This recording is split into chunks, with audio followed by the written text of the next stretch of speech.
ইসরায়েলের অন্যতম প্রধান প্রবেশদ্বার বেন গুরিয়ন আন্তর্জাতিক বিমানবন্দরে হানা দিয়েছে ইয়েমেনের সশস্ত্র গোষ্ঠী হাউথি।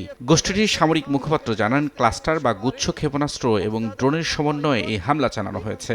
জাভা এলাকায় অবস্থিত এই গুরুত্বপূর্ণ স্থাপনায় হাউথি বিদ্রোহীর এমন সাঁড়াশি অভিযানে নিরাপত্তা শঙ্কায় পড়েছে নেতানিয়াহু প্রশাসন।